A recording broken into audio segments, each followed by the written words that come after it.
challenges about being a farmer. I think everything is about the weather. The world is changing, the climate is changing. Our winters are not so cold anymore. The weather is so different now, since the last 10 years, that the apple trees, which supposed to bloom in March, April, May, depending on the varieties, last year they were blooming after the fall. It was so warm that the leaves fall, the tree was back to sleep again, and then in the end of October, beginning of November, it was blooming again. It was so warm. And the fires in Portugal now, because of the way we design our forests, which doesn't make sense. The fires are become very popular. We had a fire in the farm last year in September, and yeah, we lost all our greenhouses, all our irrigation system, the electric system, the vines, the orchards. Since 2017, we have fires every year.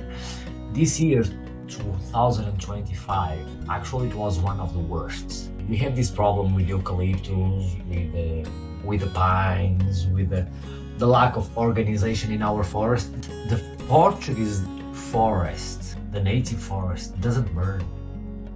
We have the oaks, we have the strawberry trees, we have all our bushes, all these plants that we use now as an anti-fire barriers. They are native from here, and they keep the ground colder. They keep the humidity on the soil. You have more humidity, you have less oxygen, so the fire doesn't happen so often. And even if it happens, like last year, here on the farm, these kind of trees, they come back. They doesn't suffer as much as all the other ones. The world is changing. Everything is about money, and we have a lot of problems with our forest. 80% of our forest is already eucalyptus. The only thing they do, because it's very profitable, the only thing they do is eucalyptus. And it's more and more profitable every year, because when you do the first cut, it's like when you plant the tree, you have to wait like 10 years to make the first cut, and then you do 7 years, and then you do 5, because it's the same rule. So it's faster and faster. It's also the eucalyptus. Eucalyptus are not the only problem, but it's a big one. They also drain a lot of the water that's in our grounds, so then you have a lot of consequences.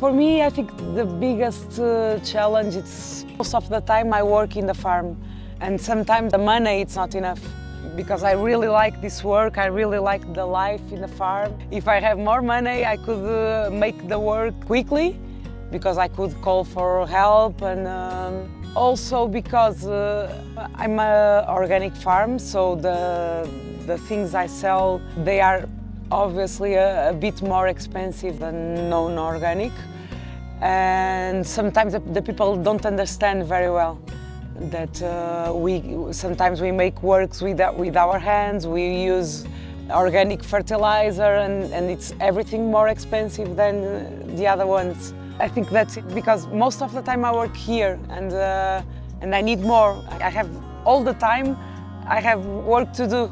Could find another job and then divide my time between the farm and another job. But it's impossible, because the farm took me all day.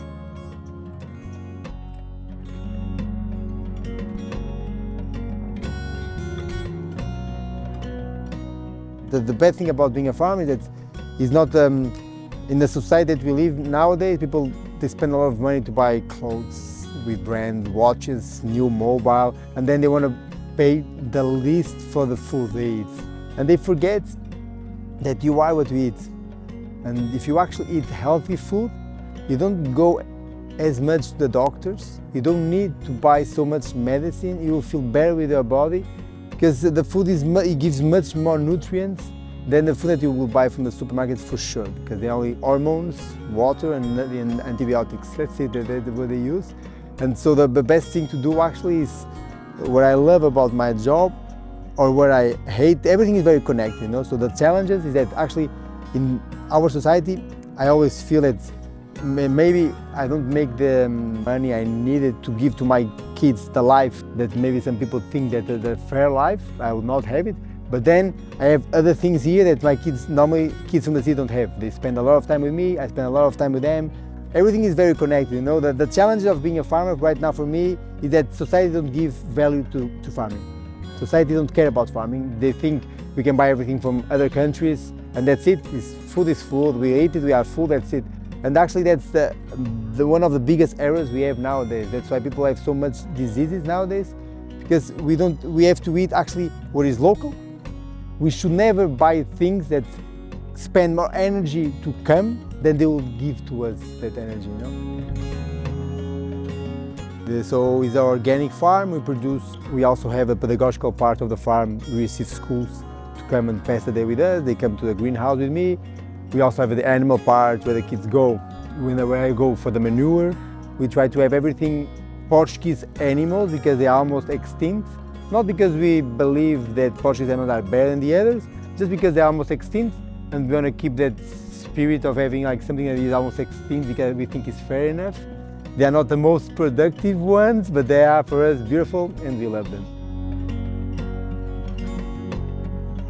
So the thing I learned from the water management is that actually in the beginning I used to put too much water, and then I learned that it is a basic error from the beginning of farming because people think that water is going to make the plants grow bigger, and it actually goes, but if the water is being put on the quantity plants need it. So right now what I do, I try to go for the minimum of quantity of water plants need, but the way I'm always rotating can be problematic sometimes because I can have cabbage with tomatoes and I can have chilies on the side. So I try to make an average of the water they need and I try to go for it, and then I go eye to eye. Every day I go, I see when I'm collecting vegetables, I'm looking to the plants, if they look healthy, if they don't look healthy. So I always play around and I try to go for the minimum. And people nowadays actually they defend that plants have more flavor, the vegetables have more flavor if actually they have the minimum of water and they take longer to grow. Plants are healthier with less than more, so I always go for less water. Right now I'm only putting water 8 minutes a day inside. On the vegetables, strawberries, I only put water 3 times a week. Only 8 minutes 3 times a week because it's more than enough. They can save the humidity on the floor, so that's perfect.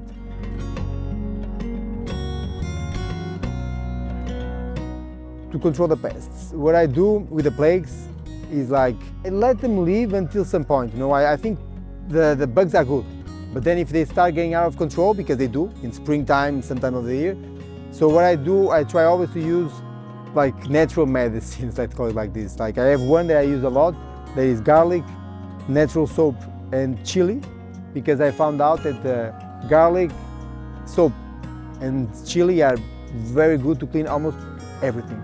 Of course, sometimes it's not possible because we have a lot of bugs, so sometimes when I use, I always use what organic farming let me use, of course, because we have organic stamp.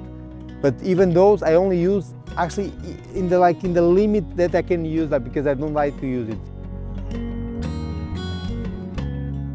When I start to have bees, it was just for pollinizing.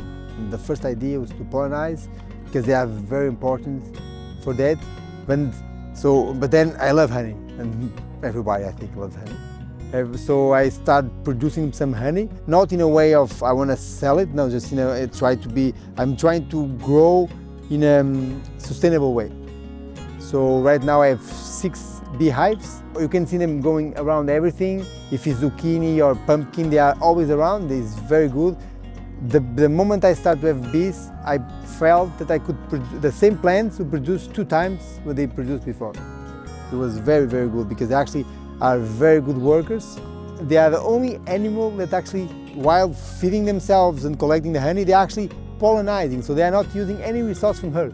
They're actually giving to her. It's incredible. All the rest of the animals in the animal world, we actually take something. Those ones, no, they actually, while they collect, they are actually pollinizing. And that's a very beautiful thing, like a very beautiful thought about sustainability, because they are the most sustainable animal in the world. And right now they are actually in danger. If Lutina wasp, it will be. and they are a very big wasp that right now is actually killing all the bees in Portugal. A lot of people are giving up like being beekeepers because it's almost impossible. So that's the only bad part about it. So now I have everything very prepared to try to collect the wasps and protect my bees. And in the old times, honey was for medicine, for everything, for the eyes, for the burns, for the cuts. They used honey, and bees were actually, people understood the importance of the bee. And I think they're very, very nice nowadays that we developed a lot. Our science is much better than it was 1,000 years ago, of course. But then we lost some things that we shouldn't have lost. You know, again, the importance of bees, that nowadays the numbers are incredibly low in Europe, and we have actually to learn that we have to, human beings, to be smart, we have to actually know how to keep a balance between development, very important, and nobody says the opposite, but actually keeping the things that actually are important to us and to the nature and to the ecosystem, because we forget it a lot of times. We completely forget now that we think that we just put buildings and fabrics and that's be okay, we have money, everything will be all right. We have actually to think that we are an animal too, and we need to keep the ecosystem because we don't live without the ecosystem.